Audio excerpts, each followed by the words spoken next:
É o seguinte, eu separei um tema aqui que tem sido muito discutido. Eu sei que tem gente aqui do Brasil todo, né? Do norte, do sul. Eu mesmo, eu estou aqui no centro-oeste, ou no centro-oeste não, no norte de Minas Gerais. E o Williams é gaúcho, né? Tá lá no sul do país. E a gente tem uma diversidade gigantesca, né? Mas uma coisa muito importante frisar, o custo de produção. Hoje, assim, uma coisa que é um caminho sem volta é a suplementação a pasto dos animais. E muitas vezes a gente questiona, a gente conversa, vê se isso tem viabilidade econômica. Então, eu montei uma sequência de slides aqui, vou fazer uma introdução, algumas argumentações, e no final da aula eu vou fazer uns cálculos bem interessantes para vocês. O intuito dessa aula hoje é o quê? É instigar vocês a pensar de forma econômica.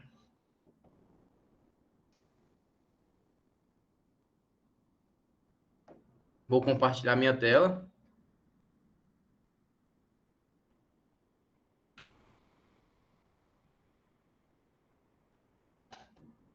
A partir desse momento, pessoal, eu não vou conseguir ver mensagens, viu? Então, deixem lá no final, anotem as dúvidas para a gente estar conversando, ok? Beleza, eu coloquei aqui o tema aqui da apresentação, né? Ah, desculpe, acho que eu nem me apresentei, né? Meu nome é Antônio Eustáquio Filho, sou zootecnista, formada deve ter uns 15 anos, né? Nem sei quanto tempo, e desde então eu tenho atuado, né? Na área de produção de bovinos de corte, com foco principalmente na parte de análise econômica e nutrição de bovinos. Então vamos lá. É caro realizar a suplementação a pasto de bovinos de corte? É caro realizar essa suplementação?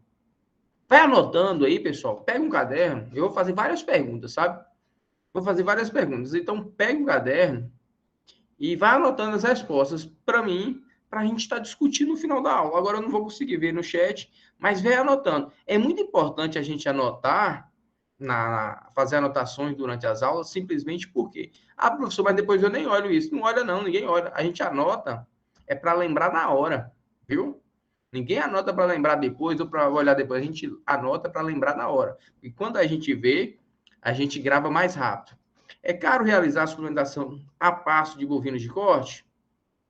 Muita gente, né? Eu estava na palestra essa semana, fiz essa pergunta, um produtor falou assim, é caro, viu, professor? É caro suplementar animais a pasto. Mas o grande lance, gente, não é se é caro ou se é barato. O grande lance é que o caro ou barato, ele diferencia pela capacidade de retorno que aquele investimento te proporciona. Se esse suplemento ou esse investimento te proporciona lucro, ele é barato. Agora, se ele se não proporciona retorno, ou fica 0 a 0, ou muitas vezes dá prejuízo, ele é caro. Então, o que diferencia o caro ou barato é a capacidade de retorno daquele investimento. Beleza? Por exemplo, se vocês vão lá, compram o treinamento lá da Causote, e esse treinamento não te traz benefício algum, ele é caro. É um treinamento caro. Mas se esse treinamento ele te traz um certo nível de aprendizado, ele é barato. Beleza? Então vamos dar uma sequência. Eu coloquei algumas perguntas aqui. Por que, professor, que você vai fazer essas perguntas antes que a gente já não parte para a conta? Porque quando a gente vai falar de suplementação, a gente tem que atentar alguns pontos antes de realizar a suplementação. Por exemplo, qual foi ou tem sido o seu maior desafio na pecuária de corte esse ano? Foi a seca? Foi a geada? A falta de pasto? Pessoas? Todas as alternativas anteriores? E aí, anota no seu caderno aí, ó, se foi a alternativa A, se a alternativa B, se a alternativa C, D ou E. Anota aí no seu caderno, no seu bloco de notas. Gente, se foi geada, né? Teve alguns estados que teve geada, que queimou, né? O capim, né? Diminuiu bastante a oferta de forragem. Isso aí causou, para quem estava preparado, né? Muitas vezes, alguns produtores que eles tinham reserva de silagem, outros tinham outras alternativas, né? Mas quem não estava preparado, né? Foi pego de surpresa, porque a geada é um fator atípico, não é normal. Então, gente, muitas vezes a gente faz o planejamento e é pego de surpresa. Não dá para prever. Então, Mesmo planejando, mesmo fazendo tudo certo, às vezes é pego de surpresa. Então, é interessante ter o planejamento, o plano A e o plano B. Outro ponto, né? Pessoas. Gente, esse aqui é o ponto mais essencial do sistema. Tá entendendo? Esse é o ponto-chave. Se você não trabalha as pessoas da forma correta, você vai ter problema. Não adianta formular melhor ração, não adianta entender tudo de nutrição, não adianta fazer um planejamento, não adianta fazer as contas se as pessoas não estiverem envolvidas, se as pessoas não estiverem engajadas com o propósito da fazenda, se elas não tiverem um alinhamento de propósito com a sua equipe. Então, já falei, geada foi um fator atípico, né? Normalmente, então, muitas vezes a gente tem que ter um plano B, além do plano A, um plano B, porque algumas situações são atípicas mesmo. As pessoas têm que ser trabalhadas, assim, na minha opinião, é o ponto mais importante dentro da pecuária, trabalhar as pessoas. A falta de paz... Não, aqui, ó. Vamos falar da seca primeiro, já que está seguindo a sequência de slide. É a seca, né? Tá aqui todo ano. Se a seca está te pegando de surpresa, né? Aqui na gente, eu estou no norte de Minas Gerais, Centro-Oeste, se a seca está te pegando de surpresa, meu amigão, sinto muito, você não está se planejando nada, porque todo ano tem seca, todo ano tem problemas de estiagem, e é normal. Então, o que acontece? É planejamento, planejamento. Se você está sendo pego de surpresa com algo que acontece todos os anos, você tem que reconsiderar o que você tem feito no seu sistema.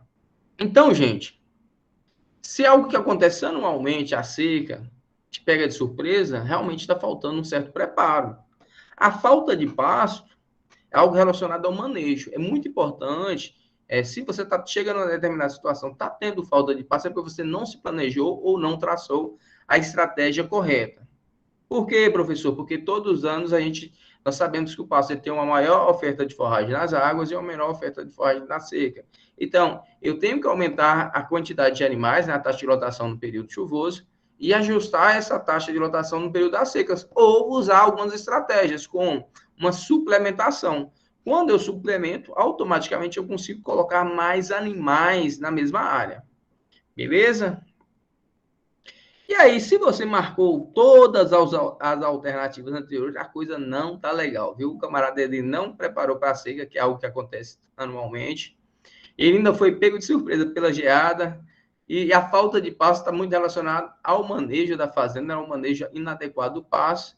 E se ele não tem dificuldade de lidar com pessoas, realmente eu acredito que esse nosso amigo ele esteja tomando muito prejuízo, e a tendência é ele sair dessa atividade se ele não corrigir a tempo.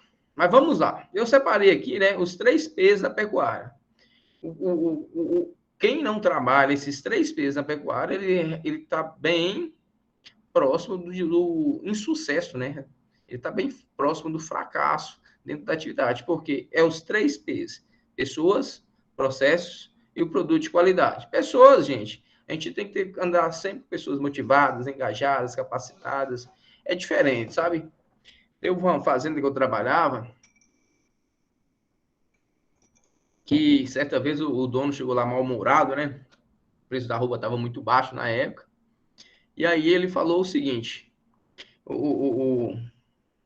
tinham os colaboradores, né? Os vaqueiros, chegou contra-argumentando algumas coisas. Aí ele falou com o vaqueiro da seguinte forma: ó, eu pago o professor Antônio para pensar e vocês só fazem. E eu pago as contas. Aí eu penso assim, qual que é o ano, qual que é a motivação, qual que é o engajamento de um funcionário, de um colaborador que escuta isso do seu patrão, que ele é pago para fazer, que ele não é pago para pensar. Então, esse camarada ele vai ver várias situações lá dentro da fazenda e ele simplesmente vai deixar de lado porque ele está desmotivado. Ele vai fazer tudo aquém. E esse não é o caminho, sabe? Porque todos os colaboradores têm muito a acrescentar no sistema produtivo. E quanto mais motivado, mais alinhado com o propósito, não com o propósito do dono, mas com o propósito da fazenda, melhor e maiores serão os resultados. Processos. O que seria? Muita fazenda, ela conhece como que sabe tudo que entra e tudo que sai da propriedade, mas não sabe como isso é desenvolvido lá dentro, como que é o fornecimento, se tem desperdício, se não tem desperdício, quem está fazendo o quê, quem é responsável pelo quê. qual que é a logística dentro da fazenda. Então, os processos, eles vão maximizar os resultados. Se os processos são eficientes, você possivelmente terá uma maior resposta. Outro ponto, gente, é produto de qualidade, sabe? Não adianta. Aí teve um amigo meu, certa vez, ele me pediu, seu professor, você poderia formular uma ração para mim? Claro, meu amigão. Eu nunca que eu vou negar, né? Um parceiro, um pedido desse. Aí eu falei assim, ó, e aí, qual são os animais? Qual que é a situação? Comecei a conversar com ele, né? Porque não é legal a gente fazer uma assistência dessa assim, sem conhecer. E aí eu falei assim, ele falou assim, eu tenho um vídeo dos animais, me mostra aqui. Quando ele me mostrou, eu falei assim, rapaz, não suplementa não, porque os animais eles não têm capacidade genética para estar respondendo a um alimento diferenciado, a um trabalho diferenciado. Então, o produto de qualidade é fundamental. Vamos dar continuidade lá, viu? Vai anotando as perguntas, porque é fundamental. Professor, você está aqui enrolando. Gente, se a gente não fizer essa parte introdutória, o que eu vou ensinar para vocês lá na frente não vão servir de nada. Então, uma genética que tem a capacidade de responder um sistema produtivo, uma suplementação, uma alimentação, um desafio, é fundamental. Se for na questão de passa, sementes de qualidade, adubo de qualidade, uma ração de qualidade, ingredientes de qualidade, isso é fundamental para eu ter uma resposta. Sem esses 3 P's aqui na pecuária, eu vou estar limitado, viu? Com certeza eu vou estar limitado. E, na minha opinião, o mais importante são as pessoas. Quando as pessoas são motivadas, engajadas, capacitadas, é muito importante capacitar a equipe, né? E outro dia, um amigo falou assim, moço, mas eu vou investir na capacitação desses funcionários. O camarada mal chegou aqui na fazenda, eu já vou pagar um treinamento para eles. E se ele for embora? Aí eu perguntei para ele, e se ele ficar sem ser capacitado? Então, muitas vezes a gente tem que trabalhar mais para acertar do que com medo de errar. Deixa eu abrir aqui para ficar legalzinha a gravação do William, né? Senão vai ficar a tela, não vai ficar legal, não. Aí, qual estratégia você tem utilizado, pessoal? Qual estratégia você estaria recomendando para o seu cliente? Tem várias estratégias. Eu listei algumas aqui e tem outras, claro que tem outras, muitas outras. Eu coloquei o diferimento, coloquei um proteico energético, coloquei proteína de seca, recria intensiva a passo, terminação intensiva a passo, resgate de bezerros. Tem outras. Então, qual estratégia que eu devo utilizar? Se possível, gente, se possível, é lógico que tem que respeitar a estrutura, né? A estrutura da fazenda é um limitante muito grande na estratégia, então eu tenho, respeitando isso, e se possível, eu devo usar o máximo de estratégias possíveis, né? Agora, se você marcou essa letra aí, né? A letra G, todas as alternativas anteriores e outras mais, você está de parabéns. A gente tem que aprender a utilizar as estratégias e utilizar de forma adequada. Vou dar um exemplo, diferimento. A maioria das pessoas aqui na minha região tem utilizado o diferimento de forma equivocada. Simplesmente equivocado. O camarada não fecha o passo na hora certa, o passo vira vara e chega lá e não tá legal. O certo é o quê? Lá no final das águas, quando bater a última chuva, a gente é lógico, né? Isso aí a gente tirou os animais, né? Os animais pastejaram, né? Essa área, tira esses animais na altura de saída do pasto correta. Isso aí, depois que bater a última chuva, as últimas chuvas da estação chuvosa, a gente faz uma adubação nitrogenada. Professor, mas vou investir? Vai. Porque essa adubação nitrogenada no final das águas, a terra ainda vai estar úmida, vai conseguir aproveitar muito bem esse nitrogênio e vai favorecer a brotação de folhas. Por quê? Tem uma coisa que tem que ficar clara para vocês. O que engorda o gado são as folhas. Se a gente pegar num pasto, se ele tiver muita fibra, muito talo, muito como, é um pasto de baixa qualidade. Então, será que as pessoas estão fazendo diferimento de forma adequada? O proteico energético, será que está fornecendo na hora certa? O proteinado de seca? E por aí vai. Então, a estratégia, ela está aí, só que ela tem que ser bem trabalhada. E principalmente quando a gente fala de suplementação, ela tem que ter a parte econômica muito bem trabalhada. Então, gente, qual estratégia utilizar? Diferimento, proteico energético, proteinado de seca, recria intensiva a pasto, terminação intensiva a pasto, resgate de bezerros, produção de silagem, todas as alternativas que forem possíveis dentro da capacidade e da estrutura da fazenda. Muitas vezes o produtor ele tem vontade de ter uma equipe engajada, mas a estrutura ainda é um limitante. Como assim estrutura, professor? Por exemplo, se eu tenho uma fazenda que eu tenho 3 mil animais, se eu resolver, de repente, fazer uma suplementação de alto consumo para todas as categorias, é possível? É possível, mas eu vou ter que ter um investimento significativo em estrutura. Eu vou ter que ter uma logística para levar essa ração. Meu operacional vai ficar mais caro, porque eu vou precisar de mais colaboradores. Eu vou precisar de linha de coxo, que se é de alto consumo, tem que ter uma linha de coxo adequada para diminuir competição. Eu vou precisar de algumas áreas, né, um giral, alguma coisa para eu estar armazenando essa ração dentro das mangas, dentro dos piquetes, para eu não ter que levar diariamente. Eu vou precisar de um galpão grande para guardar essa ração, porque se com essa quantidade de animais, eu vou precisar armazenar muita ração por um período longo, vou precisar de estrutura física. Aí eu vou precisar de estratégias, eu vou ter outros problemas. Mas beleza, não vamos falar agora de estrutura, não. Opa, mais um coleguinha chegando aí. Vamos que vamos.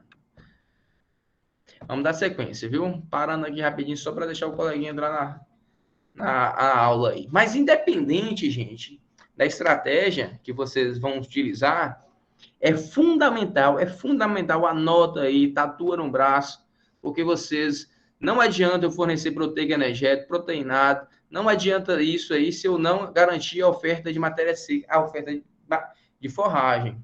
Eu só posso suplementar se eu tiver forragem. Porque suplementar, a própria palavra já fala, é complementar algo que já existe. Se não existe nada, não posso suplementar. Por exemplo, não adianta eu dar proteína de seca se eu não tiver matéria seca para o animal comer. Não adianta eu dar um proteína energético se eu não tiver forragem. A forragem é a base da alimentação. Além de ser um ingrediente mais barato, ela é fundamental para a manutenção da saúde dos animais. Por exemplo, proteína de seca é fonte de minerais e nitrogênio. Mas a energia vai vir da forragem. Ok? Só dando a sequência aqui. Então, eu tenho três figuras aqui, né? Eu até brinquei aqui. Qual que é a realidade do seu sistema produtivo? Ele está em equilíbrio? Este aqui seria um que está mais em equilíbrio, sabe? Mesmo que está seco, observa, né? Por que eu estou colocando só foto de pasto seco? Porque nós estamos no período seco aqui na minha região. Eu sei que alguns de vocês talvez nem sabem o que é seca, né? O pessoal que está lá no norte, o pessoal que está lá no sul é diferente a realidade. Mas na grande maioria do país, nós estamos passando aí o período seco do ano. Se o produtor ele não se planejou, se ele não fez um ajuste da taxa de lotação, se ele de repente ele é pego nessa situação aqui, ele, putz, merda, agora eu vou ter que fazer o quê? Ou suplementar, ou vender, ou deixar morrer. Se for a novilhada, se for as primíparas, meu amigo, sua taxa de fertilidade vai lá para baixo na próxima estação de monta. Nesse aqui, ó, na figura 2, a oferta está menor um pouco, eu vou ter que entrar com proteico energético para garantir, né, para diminuir o consumo de pasto, é o que a gente chama de efeito substitutivo induzido, e a gente aumenta uma suplementação proteica energética para diminuir a ingestão de pasto e eu conseguir manter a carga animal naquela passagem com um período maior. É uma estratégia. E nessa terceira aqui, eu já posso, como tem uma maior oferta de forragem, mesmo que está seca, eu posso trabalhar com proteico energético, ou com proteico energético, não, com proteinado, que eu vou conseguir um desempenho. Mas lembrando que são todos desempenhos moderados. É lógico que o que vai variar minha resposta produtiva é a qualidade do pasto, que tem muita relação com folha e como, e a questão da disponibilidade, né, do pasto. Tem que ter em quantidade e qualidade. E também do nível de suplementação que eu vou trabalhando. Lembrando, gente, quando eu trabalho para salvar os animais, fica mais caro, porque nessa situação aqui, o pecuarista ele vai ter que salvar, né? Ou ele vai vender, ou ele vai comprar um ingrediente, Vai comprar um proteinado, não resolve aqui mais não, tem que ser um proteico energético. E aí vai ficar caro. Então, é uma coisa que fugiu o planejamento dele. O passo é a principal variável. Quanto melhor a qualidade do passo e a disponibilidade, maior serão os resultados com a suplementação. Então, fica claro aí, gente. Para eu suplementar, independente se é proteína energética, se é proteinado, eu vou ter que ter uma fonte de volumoso, viu?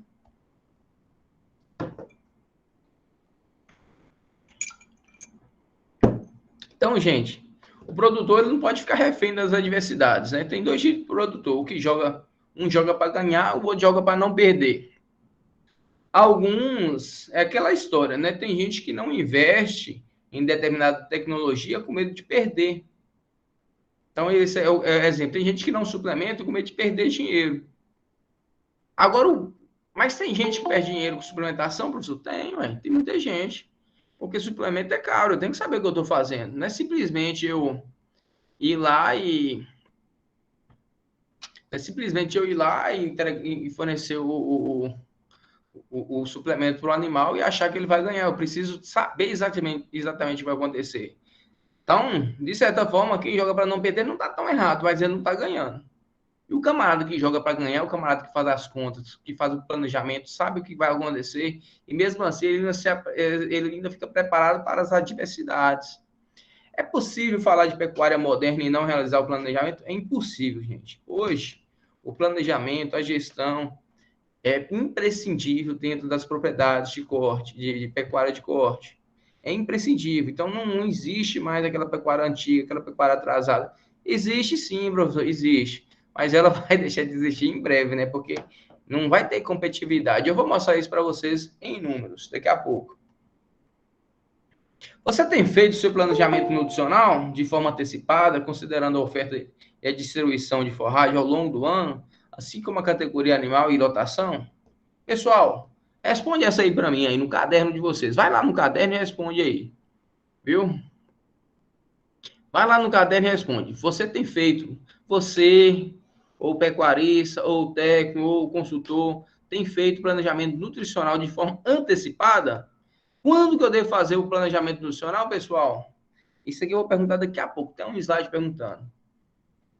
Considerando a oferta e a distribuição da forragem, gente, a oferta de forragem, ela muda ao longo do ano.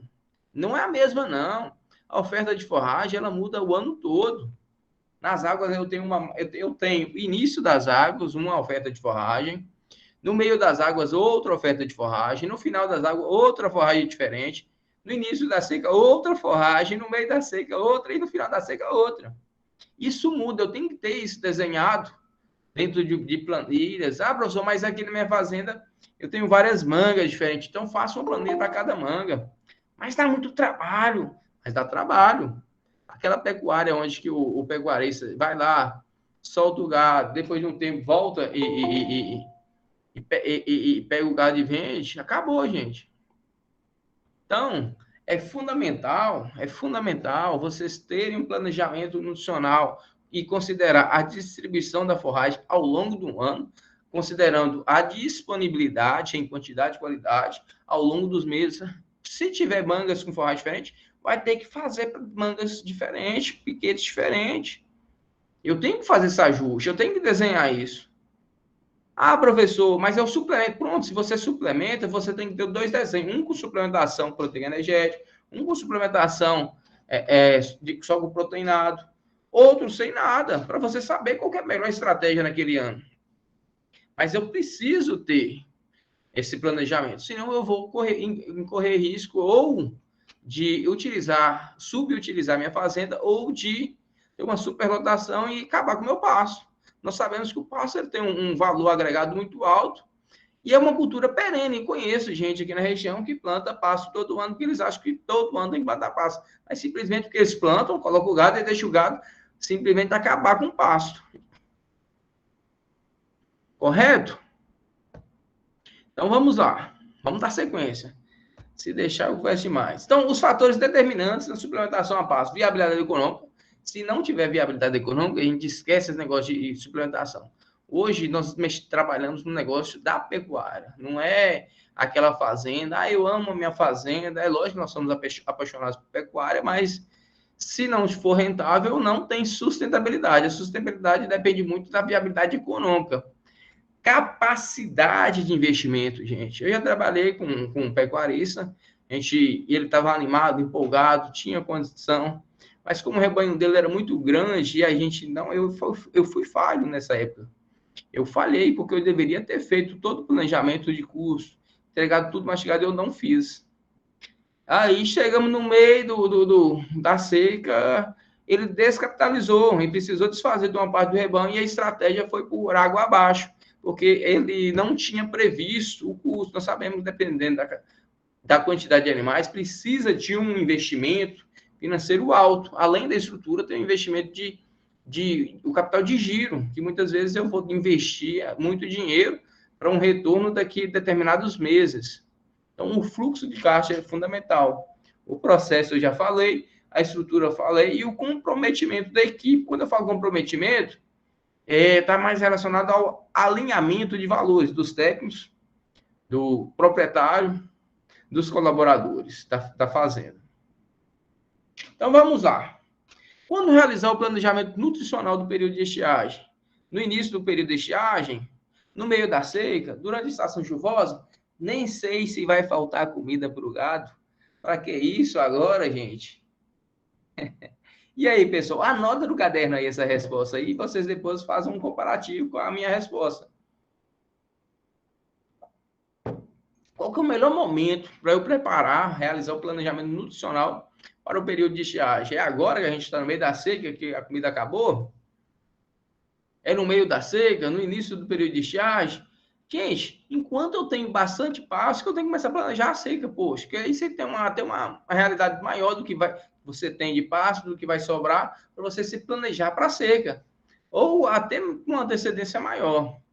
O pecuarista tem que parar de apagar fogo e começar a planejar. Muitas vezes o pecuarista só vai na fazenda, vixe, quebrou o trator, resolve. Nossa, faltou, estourou um cano, resolve. A caminhonete deu um problema. O camarada não planeja. Por exemplo, eu gosto muito de ir nas fazendas e ajudar a turma lá na vacinação e tudo, a gente passar o dia ali na lida, identificando os animais, é muito legal, é muito prazeroso. Mas não é isso que vai fazer diferença, não, viu, gente? A gente pode até tirar um dia ali e de vez em quando fazer uma confraternização com a equipe, que é muito sadio e muito bom. Mas principalmente o dono, o técnico, o responsável, ele tem que planejar, ele tem que estar preocupado em comprar bem, vender bem, de saber quanto que ele vai ganhar, se está correndo risco de meu planejamento não funcionar de forma adequada. Aqui tem um exemplo, gente, da distribuição de forragem, né? Eu peguei até no site lá no Passo Consciência, a distribuição de forragem ao longo do ano. Isso eu tenho que conhecer como que funciona a minha fazenda para eu fazer o ajuste de acordo com a categoria animal, de acordo com a minha estratégia, com ou sem suplementação. Aí eu vou fazer o ajuste da taxa de lotação à capacidade de suporte. As perguntinhas, né? Você possui planejamento forrageiro de sua fazenda? Sim, maravilha, ótimo, é isso aqui, ó. Sabe qual é a lotação da sua fazenda com e sem suplementação? Se sabe, perfeito. Se não sabe, tá na hora de fazer, tá na hora de aprender, gente. Correto? Agora a coisa ficou séria, viu, gente? Chegou de conversinha fiada e vamos partir para as contas. Ok? Vamos partir para as contas que não tá fácil para ninguém. Então, se eu já sei como que é meu planejamento forrageiro, se eu já sei qual que é a minha taxa de lotação, se está ajustado, agora vamos fazer conta. Eu fiz aqui uma simulação, gente. Isso aqui é coisa muito simples, viu? O intuito não foi trazer nada muito complicado. Ah, professor, mas está simples demais. Gente, eu começo com simples e aí vocês vão incrementando, colocando seus números, adicionando seus dados, depois você passa por um programa e por aí vai, mas começa do simples. O importante é começar a entender os números. Por exemplo, aqui eu coloquei aqui, ó, o custo da roupa produzida por mês. Eu tive uma reunião com os produtores essa semana, né? Só pecuaristas de médio porte, camarada bons lá. Aí eu perguntei, você sabe o custo de produção da arroba dos seus animais? 100% não sabe, 100% não sabia. eu preciso saber. Esse aqui, nós vamos fazer uma simulação, então, do custo da arroba produzida por mês. Por exemplo, o pasto. Eu coloquei um aluguel de pasto, se eu fechar ali, se eu alugar o pasto durante um ano, eu consigo um preço mais em conta, né? R$40 de média. É lógico que se eu chegar agora no meio da seca aqui, se eu achar pasto para alugar, vai ser mais de R$100. Então, gente, o que acontece? Ah, professor, mas o pasto está lá, eu já plantei e eu não vou usar. Gente, tem que considerar o preço do pasto, sim, no custo de arroba produzida, porque vocês precisam renovar, ampliar, cuidar do pasto. Tem a questão, tem a manutenção do pasto, tem a ampliação. Ah, professor, mas eu já tá lá. Gente, se vocês não fossem usar, vocês poderiam alugar e estar ganhando dinheiro. Então, eu tenho que considerar o pasto. Não existe essa de já tá lá. E muitas vezes o camarada ele não considera o custo do pasto, mas ele não renova a fazenda, ele não renova as pastagens, sua fazenda só vai acabando. E ele achando que está ganhando dinheiro, mas a fazenda está acabando. Coloquei um proteinado aqui com uma suplementação 0,1%, né? Aí eu peguei aqui, ó, o preço médio. Esse aqui foi de um parceiro nosso que forneceu esse preço, R$68 o saco de 30 quilos, 68 dividido por 30. Quiser fazer aí na calculadora, pode fazer.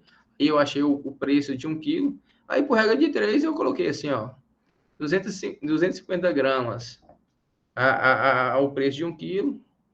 E eu obtive aqui em R$17. Ah, mas R$17 como é? Que isso aqui é por mês, viu, gente?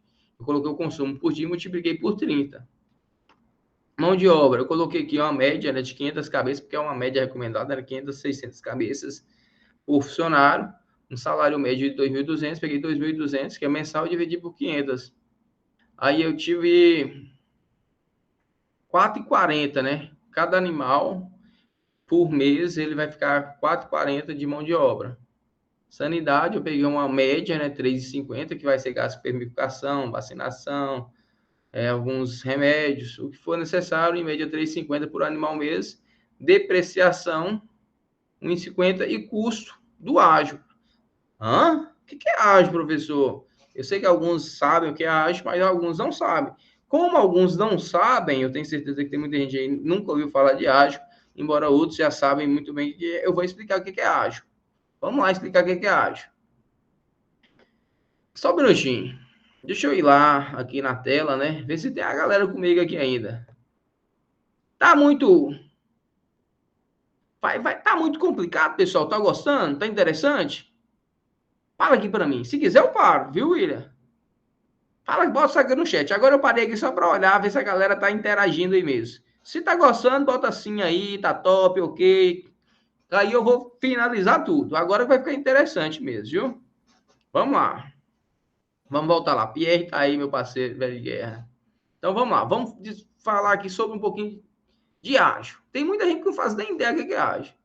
Aí, ó, se eu compro um bezerro, gente, um bezerro de 7 arrobas, eu tô falando um bezerro top, né? Um bezerro aí de 7 arrobas, produto de ATF, a R$410 o preço médio aqui na região, R$410 a arroba. Só que a arroba do boi gordo, gente, ela tá sendo comercializada hoje, nessa média aqui, eu acho que é do dia, acho que é dessa semana, R$290 a média CPEA, né? Então, como que eu compro uma arroba de 410 e vou vender por 290? Isso aqui que eu acho é a diferença da arroba que eu comprei do bezerro para o preço da arroba do boi gordo que eu vou vender. Essa diferença aqui, ó, gente, 410 menos 290, 120. 120 é a diferença da arroba do bezerro para o do boi gordo? Sim, 120. Isso aqui que eu acho. Se o bezerro tem 7 arrobas, eu vou pegar 7 vezes 120, eu vou ter um ágio de R$840. Putz, eu nem pensei nisso, professor. Mas sim, tem que pensar. Isso aqui vai entrar no custo de produção. Só que tem um detalhe, né, gente? Esse animal de 7 arrobas aqui, ele vai demorar, se for um ciclo rápido, uma fazenda onde nós estamos trabalhando, onde a gente é eficiente, ele vai demorar uns 2 anos. Se for uma fazenda menos eficiente, demora mais. Aí vai ser lá 3 anos. Aí vamos colocar aqui, ó, 2 anos, né? 840, 2 anos, coloca uma taxa Selic aí, né? 3,50 ao ano, né? Então, ou seja, 840 vezes 3,50% ao ano, depois de 2 anos eu vou ter aqui, ó, 29 é por ano. Então, em 2 anos eu vou ter ali, em média, uns 60 e poucos reais, totalizou, né? 898,80 centavos, né? 898 reais, isso aqui eu acho. É lógico que eu tenho até a planilha de Excel, viu, William? William, eu tenho uma planilha de Excel onde eu tenho esses cálculos todos aqui, viu? Tá tudo aqui de forma automática, só olhar as formulazinhas. Se quiser, eu passo para você também, para você, como bônus para os seus alunos, viu, William? Então, já tem mais um bônus interessante aí para a turma. Mas beleza, gente. Então, agora nós já calculamos o ágio mensal. Eu peguei esse 898, dividi por 24 meses, e obtive aqui 37,45 por mês. Esse foi o valor do ágio mensal. Professor, tem que colocar isso no custo de produção? É lógico que tem, pessoal. Pois eu não paguei esse ágio, eu tenho que pôr isso no custo de produção. Se eu não colocar isso na produção, eu estou mentindo para mim, estou mentindo para o meu cliente. Eu não posso enganar. A gente tem que ser honesto com todo mundo. Inclusive, eu estou vindo aqui para ser honesto com vocês. Eu estou ensinando vocês a serem o mais verdadeiros possível com seus clientes ou com vocês mesmos. Eu sei que alguns aqui já são pecuaristas, outros são estudantes, outros são consultores. Beleza, eu vou voltar, eu vou usar aqueles números daqui a pouco, né? Agora eu coloquei aqui um slide, né? Quantos quilos de peso vivo para se obter uma arroba de carcaça? Vamos agora descobrir. Vamos no exemplo aqui, esse animal tem 54% de rendimento de carcaça, né? O que é rendimento de carcaça, professor? Rendimento de carcaça é depois que eu tiro a cabeça, as patas, o couro, as vistas dos animais, o que sobra é a carcaça aqui, ó, a carcaça, o animal. O rendimento de carcaça de animais no mérito genético melhor, que é o exemplo que a gente está citando, é normalmente acima de 54%, principalmente se o sistema for bem interessante. Então, eu quero descobrir aqui, gente, se eu tiver uma carcaça de 15 quilos com 54% de rendimento, qual o peso vivo que eu vou... Deixa eu mudar a pergunta, ficou meio confuso, hein? Qual o peso vivo do animal para eu obter 15 quilos de carcaça com 54% de rendimento? Qual o peso vivo do animal para obter 15 quilos de carcaça com um animal de 54% de rendimento? Eu pego 15 quilos, divido aí por 54, 0,54 é o rendimento, né, de carcaça, que eu vou, então, obter 27 quilos, aproximadamente, de peso vivo para obter 15 quilos de carcaça. Pronto. O preço da arroba é 290, já olhei lá atrás. Pego 290 e divido por 27,77, que é o quilo de peso vivo. 27,77 quilos de peso vivo, uma arroba de carcaça. E o preço da arroba é 290. Se eu pego 290 e divido pela arroba, eu tive R$10,44 por quilo. É o preço de 1 quilo, tá certinho. Então, se 1 quilo de peso vivo é R$10,44, eu faço uma regra de 3. Para eu achar aqui quantos quilos, né, de peso vivo eu devo produzir para pagar o meu custo de produção. Aqui, ó, gente, 103,85. De onde saiu isso aqui, professor? Isso aqui, ó, gente, é dessa tabela. Tá vendo, ó? O ágio, a depreciação, a sanidade, a mão de obra, o proteinado, o preço do pasto, 103,85 por mês. Por mês. Aí, se eu tenho um custo de produção de 103,85 por mês, e 1 quilo de peso vivo é R$10,44 que eu vou receber, né? Esse aqui é o valor que eu vou receber lá no frigorífico para o meu cliente. Professor, mas aqui na minha região é diferente. É só ajustar, gente. Ajusta para a realidade de vocês depois. É só aproveitar os cálculos. Então, se 1 quilo de peso vivo eu vou receber R$10,44 e eu gastei R$103,85 de reais para produzir uma roupa por mês, né? Quantos quilos que eu vou ter que produzir, né? 183. Quantos quilos que eu vou ter que produzir? Aí uma regra de 3, né? X vezes 10, 103 vezes 1. Aí é a mesma coisa de 103 dividido por 10,44. Ou seja, pessoal, presta atenção. Eu vou ter que produzir 9,94 quilos de peso vivo por mês, no mês. Ou seja, quando eu divido 9,94 por 30 dias, eu vou ter que ter um GMD mínimo de 331 gramas.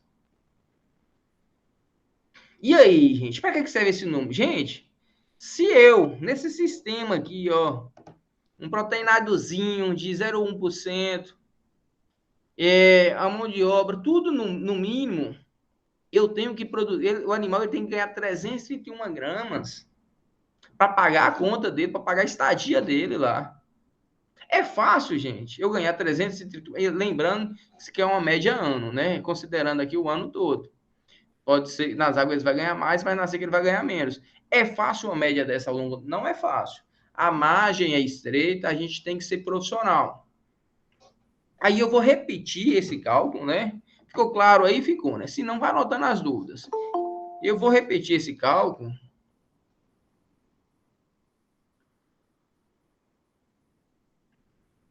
Eu vou repetir esse cálculo aqui. Agora eu vou aumentar o nível de suplementação, gente. Eu vou aumentar. Agora eu vou trabalhar aqui. Eu passo, eu vou com a mesma quantidade. Só que eu vou trabalhar com proteico energético com 0,5% de fornecimento, né?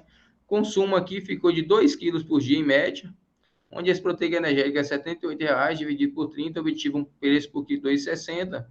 E quando eu peguei a média dos animais, né, esses animais com peso médio de 405 quilos, com consumo de 0,5, eles vão consumir 2,05. Aí eu pego 2,05, multiplico por 2,60 e multiplico por 30.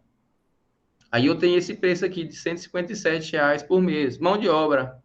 Talvez eu devesse aumentar um pouquinho essa mão de obra, né? Como a gente vai aumentar um nível de suplementação, talvez eu precise de mais gente. Então, é um ponto que eu montei aqui rapidinho e não me atentei. Eu mantive aqui a mesma custo com sanidade, o mesmo custo com depreciação e mantive o mesmo custo com ágio. Só que quando eu subi aqui para aumentei o proteica energética, automaticamente aumentou o meu custo de produção, o custo de arroba. Ó, você ver, minha arroba começa. Arroba não, desculpa, gente.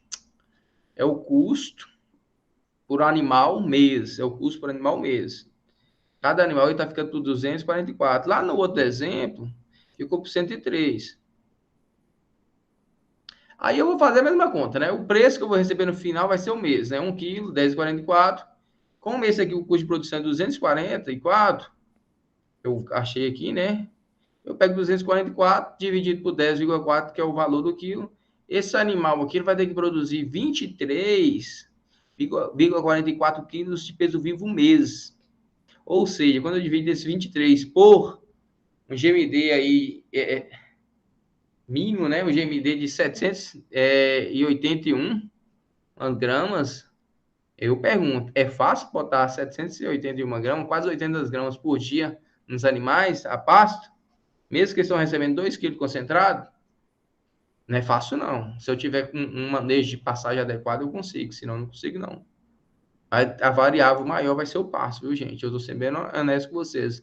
Lembrando que eu não estou nem motivando a suplementar e nem falando para não suplementar. Só estou falando para vocês fazerem conta antes de partir para a suplementação. Se eu estou fornecendo 2 quilos, como previsto aqui nesse exemplo, de suplemento, o animal ele tem que estar ganhando 781 gramas. Se ele não estiver ganhando, vocês têm que ajustar o quanto antes, porque isso aqui é só para pagar a estadia dele na fazenda. Correto? Eu vou aqui na planilhazinha, já está finalizando. O objetivo principal era mostrar isso para vocês, mas como eu tenho essa planilha aqui, ela aqui tem um exemplo legal aqui. Tem esse de resgate aqui, mas eu não vou tomar muito tempo de vocês, não. Tem uma de resgate aqui, mas não vou mostrar ela, não. Vou deixar aqui. Depois o Will passa aí para vocês aí, não sei como que ele vai combinar. Deixa eu dar um zoom aqui. Por exemplo, gente, uma coisa é fato, né? O animal, para ele ganhar uma arroba por dia, por mês, ele tem que ganhar 1 quilo. Então, significa que se o animal está ganhando um 0,1%, se o animal estiver ganhando 100 gramas por dia, ele vai estar ganhando 3 quilos por mês, não é? Se ele estiver ganhando 1 quilo, ele ganha 30. Se estiver ganhando meio quilo, ele ganha 15. Beleza? Então, vamos lá. Nesse exemplo aqui é o mesmo exemplo. Só que agora nós estamos aqui no Excel. O passo está ok, proteinadinho de 0,1%, mão de obra ok, sanidade, depreciação, custo do alho. Aí eu coloquei, esse animal aqui, se ele ganhar 0,40, né, 400 gramas por dia, vou colocar aqui bonitinho, 400 gramas por dia, ele vai ter um custo de arroba de R$259. Se ele ganhar 500 gramas, o custo de produção dele cai. Agora, se ele ganhar, meu amigo, 200 gramas por dia, quanto fica o custo de produção? Só animal, nessa situação aqui, se ele estiver ganhando 200 gramas por dia, isso aqui não está nada fora da realidade, não, gente. Não está nada fora da realidade, não. Se a média dele tiver 200 gramas, sua arroba está sendo produzida a R$519. Ah, professor, mas não é possível. É lógico que é possível, gente. Por que vocês acham que tem tanta gente quebrando dentro da pecuária aí? Mesmo o preço da arroba ter subido, mesmo o preço da arroba ter melhorado, as coisas terem dado uma fluindo, tem gente quebrando porque não está fazendo conta. Nesse exemplo aqui, eu vou falar um pouquinho desse outro aqui também. Já estou empolgado mesmo, já está no final, viu, gente? Não espanta, não. Aqui é um resgate, não um resgate onde eu coloquei um investimento volumoso, um volumoso consumindo 2% de peso vivo, ou seja, 22 quilos de matéria natural, R$132 por mês, né? O preço volumoso é 20 centavos. Ah, professor, mas aqui minha região é mais barato, bota o preço da região sua. Se for mais caro, coloca o preço da sua região, não tem problema. Um proteico energético, esse proteico energético talvez ficou alto, esse para trabalhar menor. Mão de obra, tudo certinho. Nesse sistema aqui, ó, se o animal... Pode até tirar isso aqui não é importante, o importante é só de baixo. Nesse sistema aqui, é um animal que está ganhando 400 gramas por dia. A arroba dele está saindo a R$500, isso considerar um rendimento de 50%, né?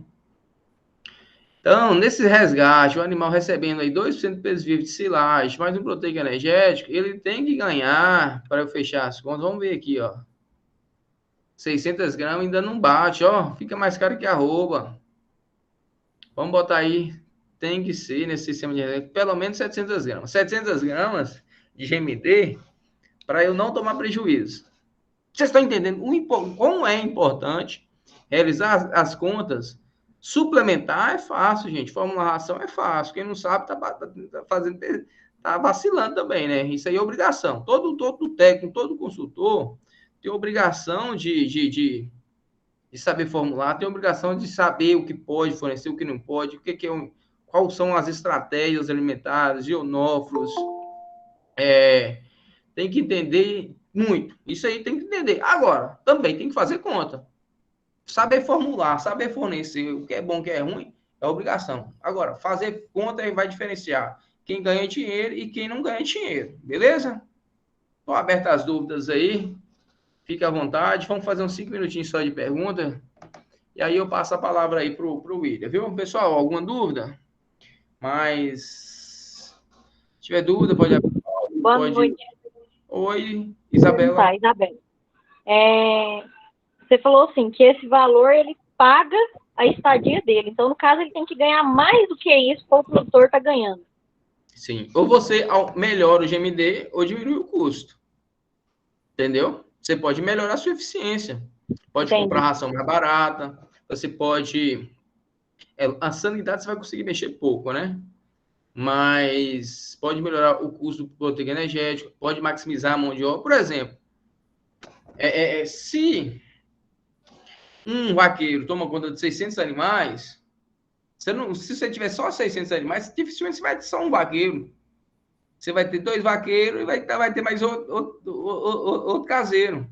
Então, talvez, isso é uma média já comprovada, para 3 funcionários você teria que ter pelo menos 1.500 animais. Isso aí começa a melhorar a operacionalidade do seu sistema. Diluir custos, né? Diluir custos. Então, é uma forma de diluir custos. Então, e se você coloca, por exemplo, 800 animais, aí você vai ter que aumentar, não fica legal. A relação é você subindo pelo menos de 500 a 600 animais, crescer de forma proporcional a maximizar sempre o uso da mão de obra. É uma estratégia, não é só essa estratégia. Diminuir o custo pago para o ágio, se você for recriador, mas se for vendedor de bezerro, é interessante que aumente o ágio.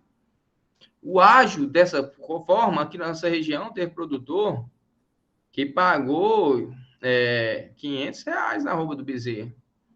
Dificilmente vai conseguir recuperar isso se ele não for muito eficiente. Mas você já entrou com uma dívida, um bezerro já entra na fazenda com uma dívida muito grande. São esses fatores que a gente tem que trabalhar. Fazer conta. Oi, pode falar. E no caso do pequeno produtor, que igual você está falando aí, de 500 animais para baixo já seria assim mais complicado, né? Eu mesmo, eu atendo pequeno produtor. Tem produtor que não tem nem 100 cabeças. O custo de produção do pequeno é maior. Porque se um funcionário tem capacidade de tomar conta de 500, se ele só está tomando conta de 100, está subutilizado. Aí o ponto que a gente até discutiu isso na reunião que a gente teve outro dia, é um ponto que o pequeno ele começa a sofrer um pouco mais. É um desafio, né? É um desafio. Aí talvez ele tenha que maximizar isso aí. É um desafio. Porque você conseguiu entender, Isabela, o raciocínio? Porque tem que ser proporcional. Porque aí eu melhoro a questão da operacionalidade. Não adianta eu comprar um pool pequeno, ele vai ter que alugar um trator para fazer o serviço. Ele vai ter muita coisa, ele vai ter que terceirizar. E muitas vezes também tem um valor agregado maior. Mas, à medida que ele for crescendo, ele consegue se organizar. Mas se a pessoa não tiver esses números na cabeça, Isabela, ele nunca vai mudar. Tem gente que nunca parou para pensar isso. Não, isso é verdade. Principalmente o pequeno produtor, né? Não faz cálculo, não anota nada. Sim, sim. Mais alguém quer conversar, quer perguntar, pessoal? Boa noite, professor. Boa noite a todos. Boa noite, Wagner. Então, professor, com o preço do alto, né? E tudo subiu, assim, né?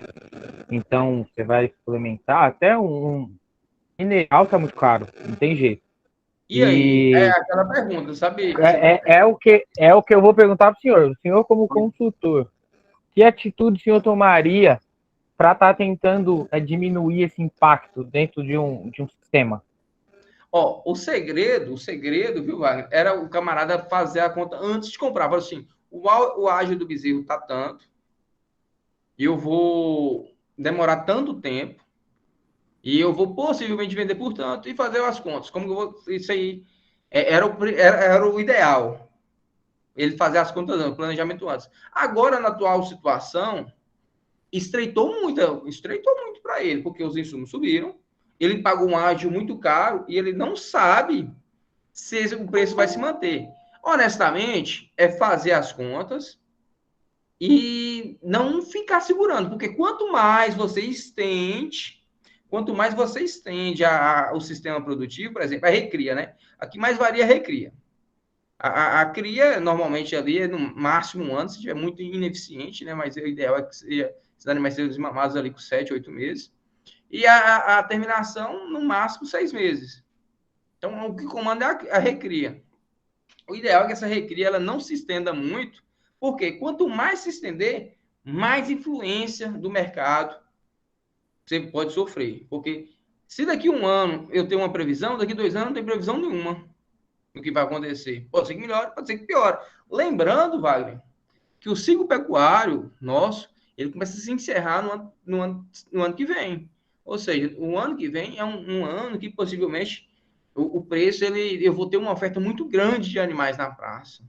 Se o mercado externo não conseguir absorver, tem uma tendência de cair um pouco o preço. Talvez eu acho que para o ano que vem o preço da roupa vai ficar por volta de 280 e vai estar bom, se vai estar. Sim. Sim. Apesar de que se a gente for analisar o ciclo pecuário nesses tempos agora de crise, devido à alta demanda da China, eles brecaram um pouco, né, a compra, mas tem que ceder, porque eles não vão conseguir alimentar todo mundo. Mas aí o ciclo pecuário render um pouco mais, né? Pode demorar um pouco para virar, mas enfim, a gente tem que contar com isso, né? A gente tem que estar preparado. A previsão do ciclo pecuário então, o conselho seria para agora, né? Se a gente fosse analisar fêmeas, né? Diminuição do abate de fêmeas. Mas, então, no caso, seria melhor estar com o tutor, analisar os 3 sistemas, cria, engorda, e ver qual eu seria o acho mais rentável para ele. Sim. Primeira coisa, sentar, ver o custo dele, quanto sai na arroba dele, o que, que ele tem disponível. Quanto mais passo de qualidade ele tiver, melhor, mais barato fica o custo de produção dele. Tá entendendo? Perfeito. Ajustar isso e ver a estratégia. Isso ser bem claro. Como assim, sabe? Tem hora que a gente parece que a gente está sendo pessimista, mas não é. Mas aí, nós, como consultores, temos que ser bem realistas com os nossos clientes. A situação é essa. Essa questão aí da China, né? Principalmente da China, não é só a China.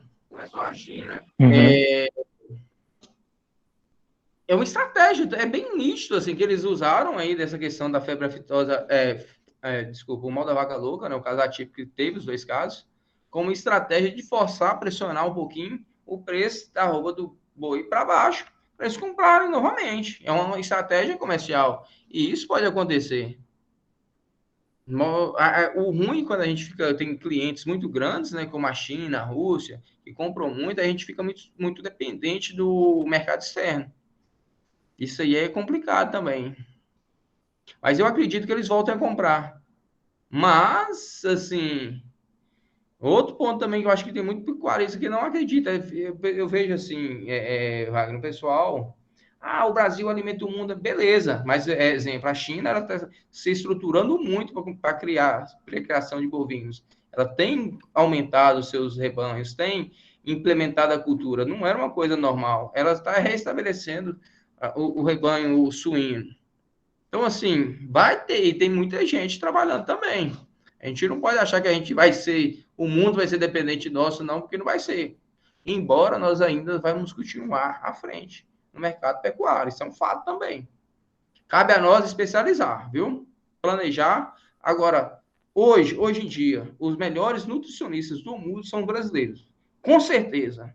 Tem muito brasileiro que toma conta de multinacional lá nos Estados Unidos. Por quê? No Brasil, é infinidade de alimentos, é infinidade de subprodutos, coprodutos. E a gente está aí firme, fazer formulação, isso é um fato. Agora, o que, é que nós temos que aprender como técnicos? Fazer conta.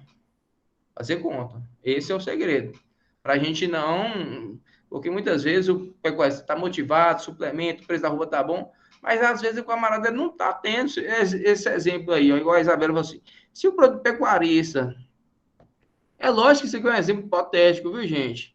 Talvez eu consiga diminuir os custos de produção, preço volumoso, se eu estiver produzindo volumoso, talvez eu consiga ajustar, mas pensa só, bicho, tem que colocar lá no sequestro 700 gramas, não é fácil, é um desafio para pagar a conta. É isso que a gente tem que pensar. Não estou falando que vai ser sempre assim. Vai ter hora que a gente vai ganhar, mas a gente tem que fazer de tudo para não perder. Então, entra lá e vai sair. Espero ter ajudado, viu, Wagner? Sim, não, em alguns trabalhos que a gente acompanhou, para pequenos produtores, estaria saindo bem mais em conta e bem mais rentável fazer a recria engorda de fêmea, professor. Pelo giro ser mais rápido, um custo ser um pouco menor, né, de ágio, e ter um bom retorno. Então, era o que estava sendo indicado, né, recria engorda de fêmea. Sim, ótima estratégia. As fêmeas de descarte, ótima estratégia. Perfeito. A gente tem que buscar, Obrigado. Tem que buscar estratégias. Parabéns. Gente, mais alguém quer conversar? Eu tenho que passar a voz para o William, viu, gente? Gente, eu estou lá no Instagram, Antônio Filho Oficial, professor Antônio Filho Oficial. Acompanha a gente lá, pode chamar no direct.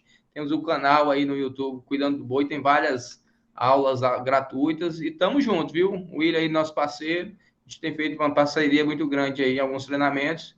E pode contar com a gente, viu? Vou sair aqui e deixar a palavra com o William.